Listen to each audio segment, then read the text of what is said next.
Hi, Harlem and Kate. Right, I'm going to start recording. This will be episode 29, and then I'll get back in the flow of recording them regularly again. All right, let's do this. Hello, and welcome to A Wealthy Life.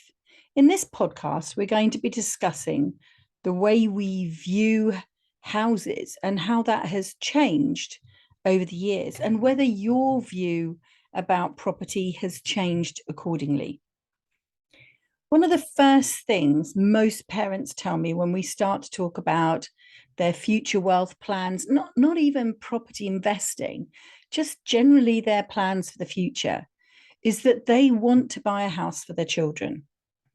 And this desire is a complex blend of parental love, of generosity, of course, but it's also fed by media scaremongering that young people will never get on the ladder. There are so many statistics about young people not getting on the ladder. And what I'd like to understand is, where is the statistic saying how many want to buy a property, how many think that they ought to buy a property, and how much of this is just, as I say, media manipulation of stuff. And of course, there is a natural parental responsibility or response to wanting to help your children. And if you said to a child, a young person, shall I buy you a house? Of course, they're going to say, yes, please. But are we thinking through modern life, how we use property, how work has evolved, and everything else? And that's what I want to talk to you about in this podcast. I don't want to sell you the idea of property investing. If you want to invest in property, that's a great idea. What I want you to do is to think before you become. The term accidental landlord is really for when someone has been left a property. And what I also think is an accidental landlord is someone who sets about buying a house for the children when they go to university and then accidentally ends up being a landlord at the end of it when that young person doesn't want to stay in the university town. So I want you to have a set of insights, a set of questions that you can ask, a new way of thinking about property so that you don't fall into the trap that so many parents do out of genuine love for your children and a desire to help them. There could be another way. So let me just start off with a little story about my situation, how this came about. Probably, let me think, maybe 2008 to 2010, somewhere around about there. I can remember a conversation with my eldest daughter, and she'd become aware that I was investing in property, and I had been for, I don't know, probably 4 or 5 years at that point. And she approached me one day, and somewhere in the conversation, she was in her late teens, so we were having a general chat about stuff. She just dropped into the conversation, would I buy our house? And my response, quite frankly, and maybe unkindly, was to laugh. It sort of like spurted out of me because it seems such a strange thing to ask your parent for, oh, could you top up my phone credit? Could you give me a lift somewhere? Could you buy me a house? Was so sort of out of proportion and out of the blue, quite frankly. It was shock, right? It had stemmed from a very casual conversation and then it suddenly got very serious, and I'd had this knee-jerk reaction. Having said that, this very strange conversation evolved into, if you like, a business conversation where I started to explain to her that for me, investing in property was a business.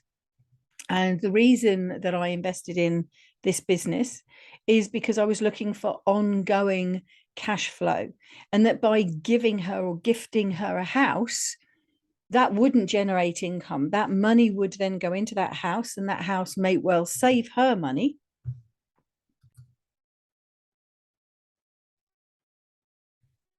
I explained that investing in property is a business for ongoing cash flow for me, and that by giving or gifting her a house, it wouldn't generate income for me.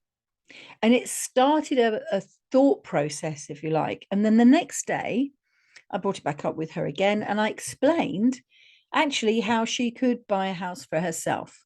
And I showed her how. And in fact, that whole conversation then ended up resulting in my third book, which is called A Property for the Next Generation. So it was really this whole idea of this podcast was essentially written in a book back in, well, I think, first 2012. So within 2 years of our conversation, not only had she saved a deposit for her house, her first property, which was a split level maisonette, she'd also bought the majority of all the stuff that you need in a house. So the bedding, the plates, the saucepans, and everything else. And all that was left once they found the property was to actually sort out the bigger parts of the furniture. Now, this is only 10 years ago. So in her early 20s, she was holding down a career, she owned her own car, and she owned her own first home. And why am I telling you this? Because it's this recurring theme, this recurring conversation that I have with parents. And it seems to me to demonstrate a contradiction in our thinking. It's the idea that we need to own a house in which we will make a home.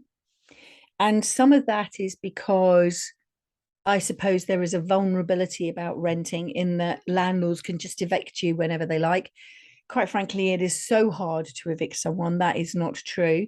But I think the long-term effects of only giving somebody a 6-month contract, because that's typically how long the original tenancy agreements were for, 6 months. It feels like every 4 months you're being asked, do you still want to live here? Do you still want to live here? And of course you do. But that creates a vulnerability that then makes it very difficult to think of this place that you rent as a home, or to care about this place enough as a home. And therefore, the only way to have a home, in inverted commas, is if you own it, because then you think that you control it. And the contradiction to that is the needs of a more modern life. So if you think back to, depending on how old you are, your parents or your grandparents, when they bought their first houses, they would expect to live there for what, 30 to 50 years? Divorce rates were lower. Jobs were more long-term, more localized. You weren't having a job in London and then suddenly moving to Manchester, or the company that you work for suddenly relocating. Very few of our grandparents, and probably few of our parents, would have left home to go to university and then come back again to live in the family home. It was a very different life, work, education, and therefore housing experience. Because the thing about property is it needs to serve a purpose. It needs to serve a purpose for you as an individual at this specific moment in your life, given the income that you have and given the life that you lead. But it then also needs to serve a longer term purpose. Where does this specific house that you are currently resident in fit with your longer term plans? And that's not some thinking that our parents or our grandparents, again, depending on their ages, would have been going through. And then what we get to is these sort of three myths or nagging thoughts or negative thoughts. First is the temptation to see that renting is a waste of money. And in some senses it is, because you're simply paying it to the landlord, but it's not if you could offset the effect of renting. And I'm going to explain that.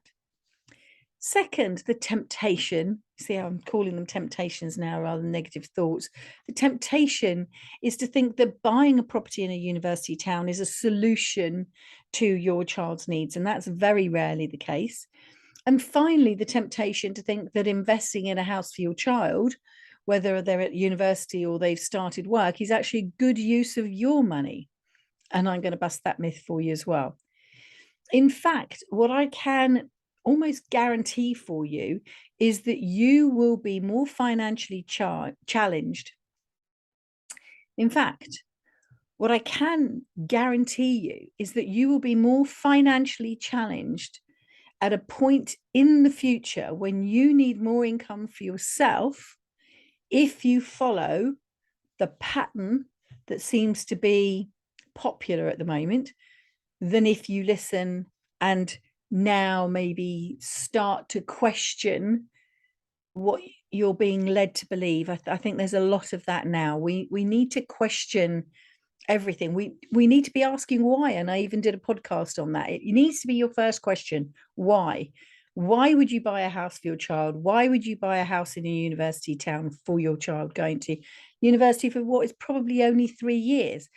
Let's ask those questions, and from those questions then seek out the information that you need, and then having sought out the information you need, make a better decision. And that's what I want to do with you now. So let's go back and tackle each of those 3 opportunities to rethink your relationship with property / home ownership and supporting your family versus, if you like, I'm just going to throw this in, almost that selfish thought of planning to support yourself. And that's not to the exclusion of your children. And when I hopefully neatly wrap all this up, you'll see that you can support yourself and support your children by supporting yourself. And you'll look at all of this and in, I hope, a very different way. So the first point I made was about renting versus home ownership. Rental facts first. When you pay rent, you are simply paying the owner of that property to borrow their property. And yes, that money has been transferred. Exactly the same as if you ordered a glass of wine in a pub and you drank it. That money ultimately goes to the pub and the wine producer, and there is nothing back for you. Rent is not an investment in a long-term asset. Rent, when you pay it, is not income generating or interest bearing. There is no long-term benefit to you. You will get no stake in the property and you will accrue no asset when paying rent. Okay, we all agree that, but that doesn't make it a bad thing. And I hope that at the end of this, again, I might have changed your way of thinking. So let's look at home ownership. So we're always told that home ownership is a better way because at least when you pay your mortgage, you are buying into the asset. Well, there's a couple of things here. When you're paying a mortgage, you are usually, although not always, but usually paying a portion of the capital back. So you're paying back a little bit on the loan, and then you're paying the rest of your mortgage payment is in interest. The more you pay the mortgage, the more that balance shifts, so that at the end, you're paying very little interest and most of the capital is being paid back out of each monthly payment. However, if you check your mortgage, you will notice that interest payments almost double the cost of the property that you have bought. So you might think that you're buying a property for 150 or 250 or 350, but in actual fact, you're buying a property at 300, 500, 700. And we never really notice that. And you do not own it until you get to the end. There is, I think, a degree of vulnerability with a mortgage in that, you know, if you missed a payment with a landlord, you could have a conversation with them, they might let you off. It depends on the mood of the lenders as to, you know, how many mortgage payments you could miss before actually the house was whipped away from underneath you, and then everything that you would have put into it would have been gone. Now, there's another problem here, and that is that we don't stay put. So when we think like for like, we think that rent is a transitory position. It is, but so is home ownership. We are not going to stay put, and neither with our children. So I believe that when you are comparing renting versus home ownership, you need to add in additional costs, such as every time you buy, you will need to pay for solicitors, brokers, lenders' fees, surveys, etc. You will, on each purchase and each sale, need to add in the costs of estate agent fees. Then there's general stuff like buildings insurance, home repairs and improvements, none of which you will be paying if you are renting. Yes, you might move your belongings, but usually that happens with you and a mate in a car or maybe a van, but That's not the same when you own your own home. And so this means comparing rent and a mortgage isn't exactly like for like. And therefore, the initial presenting cost of a mortgage might seem that the mortgages are similar, or at least this money is buying you a house. But what we're missing is all of the other costs that are associated with owning a home that are not necessarily associated with renting a property. So there is a cost. Obviously, there's a cost, but there is an actual, inverted commas, cost, additional cost that needs to be taken into account when you're buying your own home. The second thing that we think of is that our young person is going to university. And so what we'll do now is we will buy them a property in a university town where they're going, because what we don't want to be doing is paying a landlord for our child to rent a room in their property, because that is, inverted commas, money down the drain. We won't have any asset. Okay. So what you're going to do is you're going to invest in a property. Fine. And this might get your child on the property ladder, which is a good idea. The issue is of location, right? And this is crucial given the buying and the selling costs that I mentioned above. When a young person goes off to university, they are typically moving away from home to get that university experience. And often those areas are cheaper or less expensive in terms of rental costs than a typical southern mortgage. So it sort of makes sense that when they head north or wherever they go, or even into the Midlands, that it's, inverted commas, cheaper to rent the property than it would be to buy the property. But it's certainly cheaper to buy or rent a property in the Midlands or the north than it is to do that in the south. And now I hear you shout, well, okay, so if it's cheaper to buy in the north, or let's just say outside of the house, south, then why don't we buy a house up there? And that's fine, except that in 3 years from now, what happens when Junior decides to leave XYZ university town, and they're now going to go and move to some other location? You're now going to incur all those buying and selling costs, or, and this is the point where you end up becoming an accidental landlord, because child number one goes to university number one and then moves from university number one to town number one, and you're left with a property that you've got to rent out. Child number two doesn't go to university number one, does it? No, they're going to pick a different university. So now all of a sudden you need to get a property in university town number two. Then when they leave, they're going to go to town number two, not even town number one with the first child.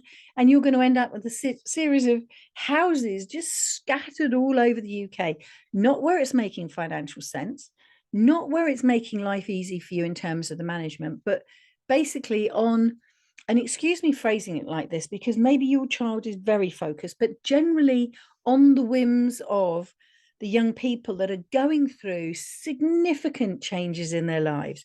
Moving out of home and going to university is a massive learning experience, change. We know all of that. And then from that, they're going to have to make that leap out of university into work. They might not like that first job, and so on and so on. And so in this period of upheaval, of learning, of change, we're trying to narrow them down and pin them down and going, here, have a house. A house / home is something that you settle into. But if you're in that period of flux, why would you be buying something that tethers you somewhere that you don't know that you want to be tethered to? And what we need to look at is, of course, that in each of these university towns, a good university will push up the price of local housing. So you will have these little pockets where actually the housing in the area that you want to buy in for your child is going to be more expensive than if you bought somewhere a few more miles away. And then this property that you buy in the university town will be shared by your young person and their friends or fellow students. And so this then becomes known as a house of multiple occupation, an HMO. And in certain places, a lot of towns, it will require mandatory licensing, but also additional licensing, which is strict health and safety measures that are put on the owners of properties to ensure that the young people, predominantly as fire risk, but don't get into difficulty in these houses the first times that they're living away from home. And again, if they're in a house living with strangers, so who's paying attention to whether the ashtrays are full, or whether the fire's near the curtain, or whether the cooker's turned off. So thinking about buying a property in a university town isn't necessarily a good idea, because it can be a disproportionate price to the local area, and it can leave you owning these random houses all over the country. So how can you actually make the best use of your money, both for now and for the future? Well, last but not least, in my 5th book called A Wealthy Retirement Plan, from which this sort of podcast has finally been born, I refer to data that showed that we're living a lot longer than we think. And more importantly, a lot longer than the majority of people are prepared for financially. And it's leading to this new sense of elder poverty, wherein older age, because we are living so much further past the pensions, and you'll have heard me talk about it before, that pensions were set to kick in at the point where they thought the majority of the population would be deceased, so that they didn't have to pay out on the pensions. We are now living anything up to 10, 20 or 30 years beyond our pensionable ages. And the money just isn't there in terms of pensions to provide the sort of the long-term care that you need when you not only get older, but when you actually get elderly and you have more medical needs. And that's why making good use of your money right now is so important, because the compounding effects of investments made sooner rather than later could make the complete difference between getting the care and the support that you need at home when the time comes, or end up becoming a financial burden on your family. And can you imagine the irony of it? There you were when the children were young and you helped them get on the ladder. And now that you're older, you're having to move in with them. And while it might be nice, it might not be the best thing for all of you, or they're now having to stretch themselves financially so they can pay for you to go either into a care home or to get the sort of home that you have, the care that you need in your own home. So the tables will have turned. And I don't know any parent who, with the loving heart that wants to help their child get on the ladder and wants to provide for them and has all of that love and generosity I spoke about right at the very beginning, would then want to create a life plan that required them to become a financial burden on their own children at a point when, depending on how long you live and how old your kids are, either when your children have got children, your children are trying to send your grandchildren to university, or your children are trying to go out and enjoy their midlife crisis, and all of a sudden they've got to stop spending that money to take care of you. So my insight after doing property for nearly 20 years is this: buy property, yes, absolutely. But you don't have to live where you buy, and you don't have to buy where you live. What you do need to do is invest in property, if that's the route you're going to take, where it makes long-term financial sense. The good old spreadsheet. And you thought I was going to get through a podcast without mentioning Excel or maths. Absolutely not. So if you invest where it makes financial sense, what you could be doing is creating a plan where, for the first 3 to 6 year period, depending on how many children you've got, you can fund your children to live in the rented accommodation that they need to be in through the rent that you will collect from the investments that you've made. So instead of putting your house into a, so instead of putting your money into a very specific property in a very specific location, driven, if you like, by a very small moment in your child's larger life, and that might not be the best financial decision, it's a location driven decision, it's not necessarily something that the spreadsheet would say is best. You actually take the spreadsheet and you invest where your money's going to get the best return. the profit that you make after you've paid the mortgage on your rental property and you've gathered your rent from your tenant, and it will all be managed, obviously, that money is extra money. Your investment into the house is returning you a cash flow. You then use that cash flow to pay for your child to live in rented accommodation at university, or potentially, after they finish university and move out to work. But that money isn't coming out of your pocket. Your original investment is still over there in that investment portfolio. It's not been given to your children. It's still yours to control. And the cash flow can then be used as you feel. So while you're younger and you're working and you're quite happy to work a 5-day week and you feel fit and healthy, then you use that income to fund the children through university. Sorted. At the point at which you decide to have your midlife crisis and go, do you know what? I don't want to work 5 days a week, or I don't mind working 5 days a week, but I want a lot more fun. Then what you can do is use that rental income to fund your midlife crisis. And eventually, when you get through the other side of that, maybe to pay for the carer and the cleaner that you need, because all your midlife partying has taken a toll on your body and you need more support. And you won't have to ask your children, because you'll have a property portfolio that is there to care for you. So let me just give you a couple of quick stories to sort of summarize these points. The student who worked with me last year on the climate change project that I did first studied at Royal Holloway, and she rented. She is now taking her master's in Oxford. If she had bought, or her family had bought her property, that would have meant buying a property in the Egham, Inglefield Green, Virginia Waters sort of area, which is not cheap. Then when she finished last year, selling that property, which may or may not have been at the right time, which may or may not have increased in value, because 3 years is quite a short amount of time to buy, hold, sell, and recoup all of your costs. And then pay the fees all over again to buy another property in Oxford, which we also can even imagine is not going to be cheap. Or keep the property in the Royal Holloway area, buy another property in Oxford, and end up having a portfolio of random houses all over the country. Because, as I said, I guarantee you, none of your children will attend the same university. They will all want to break out on their own and have that experience. No younger child enjoyed that experience of going to school and being told, oh, you're so-and-so's brother or so-and-so's sister, and having that label for the whole time they were at primary school, and possibly even the whole time they were at secondary school. There's no way they're going to vote to go to university and then be told that there's somebody else's brother or sister.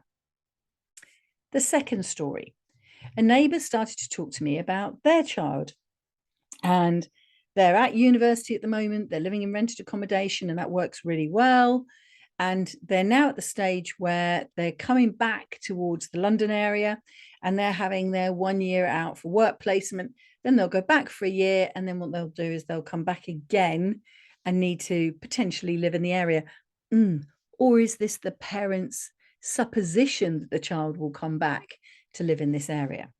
So what they wanted to do was to help them get on the ladder by buying a property in the local area, effectively fairly near to the family home, so that they could commute from there to London to do their work experience, potentially rent it out for a year while they were in the position of going back to university to work, and then move back into it.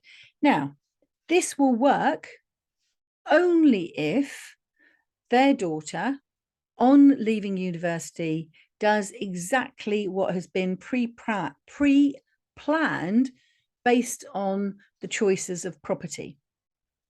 And that pre-planning is that they will finish university in some other part of the country and return back to their family village / town in order to settle down roots there.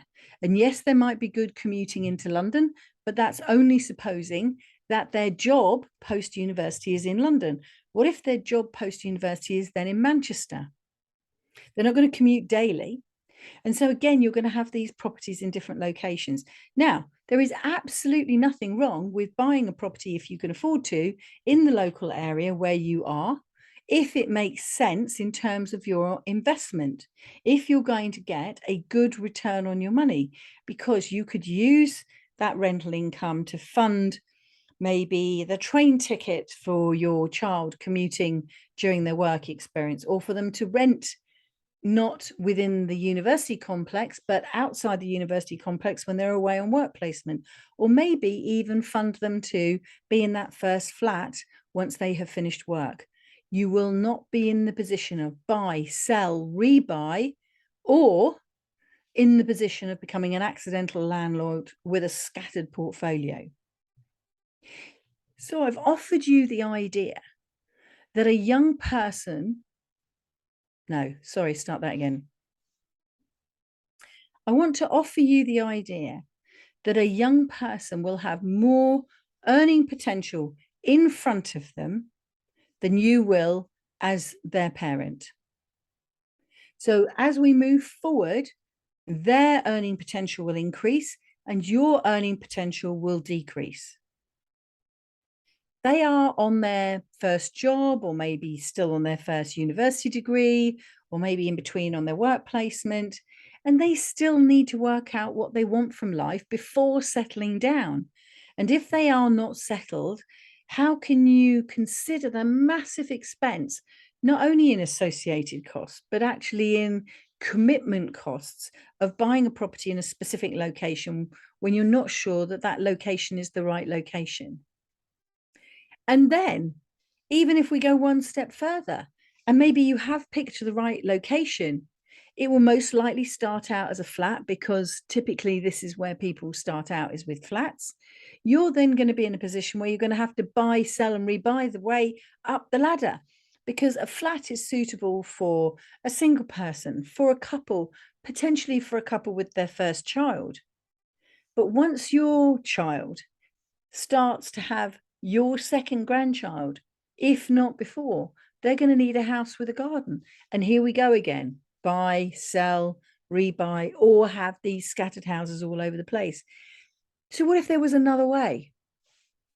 You could have one sensibly invested portfolio that funds your children through the gap years, through the traveling, through the undergraduate, through the postgraduate, and maybe into their first job or two before they meet their partner and really get a sense of where they want to settle their life, or how they want to live their life, or the style that they want to live their life. Then, if you're lucky enough that your offspring meet someone who's done the same thing, both parents sell one of your property portfolio, extract the capital gain, put it together, and reinvest it into the first new joint home. There's no lost buy and sell costs. You're just going to sell one out of the portfolio. It will have increased in value. It's not all of this randomness going on. And you will have used the capital gain in order to then buy the one property that is going to be that first intermediate long term. You know, the children are going to go to school, so you're going to be settled most likely for a good amount of time, 5 to 10 years. So that makes sense. Now, throughout of all of this, your money will have continued to be invested, generating income, and also hopefully some accumulated modest, if you like, capital gain.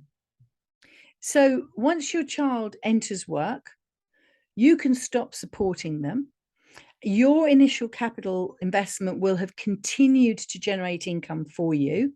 And now that cash flow can be turned and focused on you. Hopefully first on your pleasure, and then ultimately on your care if you need it. So what I really wanted to do here, and it might be quite complicated to grapple, and maybe you need to go back and listen to this again, is suggest to you that your love for your child and your desire to support them, and the manifestation of that being the instinct to buy a house for them at university or their first job, could be not the best financial decision that you make, It might be, but have you checked the spreadsheet? Have you asked them? Do you even have a looking glass to be sure? Because, without some sort of mystical ball to see the future, you still can't be sure. Whereas if you took that same amount of money and you invested into a portfolio of investments, and again, there are, like you say with other things, there are other investments out there. However, for me, in terms of controllability, reliability, tangibility, investing in property, when you live on an island and we're short of housing and rental demand is through the roof, is the best investment strategy that you can choose. You take your money, you invest it in a property portfolio that then just sits there. It's not bought, sold, unless there is a business reason why, there is a mathematical reason why you would do that. It sits there. It can fund your young people through traveling in university. It can fund you through fun. It can fund you to the point where you only have to work 3 days a week. It can fund you through your retirement. It can fund you through the care that you need.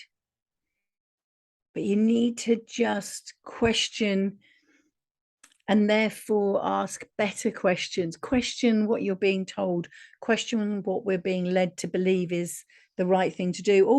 Or I suppose even what some of your friends might have done, or possibly even some of your siblings might have done for their children. Ask the question if this is the right thing for you. If you want to understand if this could work for you and your family, or even if you don't have children and you want to understand how this process might simply work for you to generate long-term additional income for your own use, for your own comfort, then drop me an email and we can arrange a call and I can talk it through in more detail with your personal circumstances. If you like to read stuff, why don't you search Amazon? You'll be able to find both the books, both the third book, which is called Property for the Next Generation, Securing Your Financial Future in Uncertain Times. Quite timely, I think, given what's coming down the line.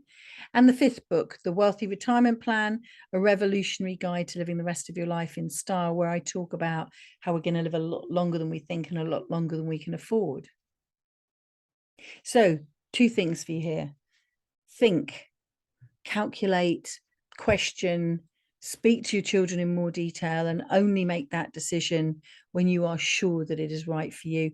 And read the books or book a call with me and I'll go through it with you in more detail. I don't have a problem with that at all. So let me finish by saying thank you very much for listening to A Wealthy Life. This podcast is focused on helping aspirational and forward-thinking business owners and senior managers to make time for their own personal life plans, to help you create a wealthy life where you can spend your time doing what you love with those that you care about and not just having to go to work simply to pay the bills. My name is Vicky Wooshea, and I hope that I've helped you put a little more whoosh into your life. Please make sure you subscribe to the podcast. Listen out for next week's episode, where I'm going to be drilling down into the key insights that you need to be aware of so you can be prepared for the next 6 to 24 months of uncertainty. Thank you very much for listening and keep well.